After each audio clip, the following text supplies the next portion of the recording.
All right, ARCA at Milwaukee. So these are my settings. I think for the most part, I would recommend people go to 70% of the brake bias just because it's so sketchy. Trail braking with 60 in the center of the corner, and we're going to be trail braking for a long time. And having that rear brake in the car going through the center of the corner, you're going to be trying to get more and more out of the car. It's really hard to keep that car under you on the low brake bias, but I do think it's fastest. So that's why I'm doing it, but for the majority of you guys, I think I'm going to recommend 70. Other than that, everything else was comfort-based. And also, this track is like extremely track temperature dependent. I think the track temp is 112 right now. I think 1 degree is like a full 10th difference, I swear. Can't go full throttle until pretty late here.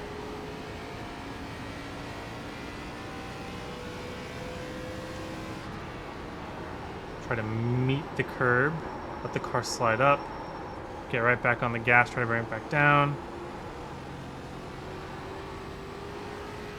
Wanted to be a little bit closer to the curb there, we'll try it on lap 2. I'm gonna brake a little early for this. Don't really want this slide up, I really want to be by that yellow most of the time there. So we're gonna go for a second lap here. Even though we're probably gonna come back on our baseline here, I think we can do better. So I'm going to do really early entry just to try to get down here. Let it slide up. It's okay to slide up in 1 and 2. And then try to get that steering wheel straight as early as possible. You see that? Trying to get that steering wheel straight in the exit too, because that's when you can go. Okay, I'm going to go early here. Still wants to slide up, but I'm still going to get the steering wheel straight as early as possible.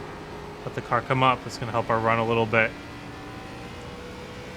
Alright, that should be pretty decent. It's very hard to get that car to stay at the bottom. You might just have to diamond. In the race, you're going to let the car diamond. I know that, we'll talk about it in the long run part, but one of my weaknesses here is I always try to just keep it down there. It's good for qualifying, but it's not very good for race. And you don't have much of a choice when the track temperatures are high anyways. Okay, so turning into the corner here. Notice how I'm like aiming myself at the barrels pretty much. There's no real grip in this track to get down the track once you're already kind of in the corner. So I just want to be on this yellow line the whole way. Like just not even pretending that I'm trying to arc the corner. Because yeah, I'm sliding up here, but you can't really even get down here otherwise. Like you can, but you just have to overslow the car so much. So you see how the curb isn't really like uniformly curved?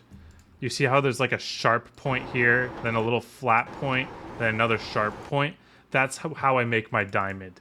So I drive on the curb through, oh gosh, sorry. I drive on the curb through the first sharp point, right here. Let the car slide up, and then have the car turn back down by right there, the second point. You see what that second point is? You see how this kind of juts out like it's not really the same angle of curb for everything else. That's where I want to cut down because my car will pretty much stick there the rest of the corner. And then I'm just trying to get my steering wheel straight, letting the car come back up the track. The steering wheel needs to be like extremely straight here. Like, yeah, this looks like some, but it's really not much.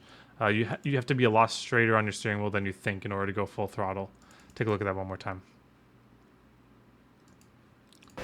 So smooth off throttle, trail brake, let it slide up, trail brake as you're sliding up, then throttle it down, partial throttle on the curb, and then full throttle when you can get the steering wheel straight. Gonna be the same idea in turn 3, except there's not gonna be as much of a diamond. In fact, sometimes you won't even get a diamond here. I think I drove a little bit too deep into the corner. I think it's a little bit faster to not diamond it like this. But it's a similar idea, right? So I'm getting down early, trail braking, trying to get the car to stick. If it comes back up, we hold the trail brake till the car can turn back down the hill under throttle, and then we straighten our steering wheel as early as possible. Take a look at that one more time, slow motion. Same concepts though, okay? Watch the throttle. That wasn't really smooth off, but we're on the brake, trail braking. Getting the car, trying to stick it there. If it slides up, we hold the trail brake all the way through as we can gas down the track. If you're not gassing back down the track, you didn't hold your trail brake for long enough. And then straight wheel as early as possible to get you off the corner. All right, let's talk about long run. It's going to be pretty much the same line as that. well, Milwaukee's extremely single groove. I used to think that the diamond was bad here, and then I kept losing to people doing the diamond, and then after like the 10th time I realized that the diamond was good. I was just stubborn, I guess. The point is you don't fight the car, and that's always the point, to be quite honest with you. But sometimes you feel like you're not fighting the car when you actually are. So take a look at my steering. I'm really going to try to minimize my steering inputs, and the easiest time to add unnecessary steering input is in the center of the corner, where you could just let the car slide up a bit, or you could hold the steering wheel and just let the car do its thing. And you see how like that's a pretty good corner for me too. Like I'm not really pushing much, because honestly I wasn't pushing my hot lap either. There's nothing to push at Milwaukee. That one there, you'll see that in order to minimize my steering input, I had to brake for longer, and so that's an easy like 10th lost, but it's better over a long run for sure. You see there's like a full, I swear, like 2 seconds where I'm just holding my steering wheel and holding my brake and none of it is changing, and I'm just waiting for the car to tell me that it's ready to actually handle for me. You see that? I was just waiting for the car. I'm just like, are you gonna do it? Are you gonna do it or not? Let me know. It's gonna do it eventually. And honestly, it's not bad laps considering like how much I'm doing in order to save here. Because this thing might not look like it. Extreme right front burner. Like, you're like, wait, you're getting loose. Isn't that going to be a right rear burner? Nah, the center of the corner is brutal on the right front. It's not that often that the center of the corner is what dictates tire wear. Milwaukee's one of those places. Just because that's where you're really trying to turn the car with the steering wheel. If you're not careful, at least. And obviously, you can destroy your rears, heat up your rears, if you slide them off the corners. But again, we want to wait till we get on full throttle until we can make our steering wheel like completely straight just about. So even right here, it's easy to think that you can. Nah, man, you gotta wait till the steering wheel's straight.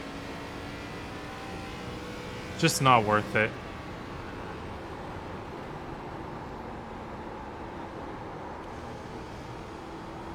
I'm making this fairly easy on myself. Even that's not great, but it wasn't horrible. 3 and 4 I can probably... Oh, hello, wall. I can probably take a little wider.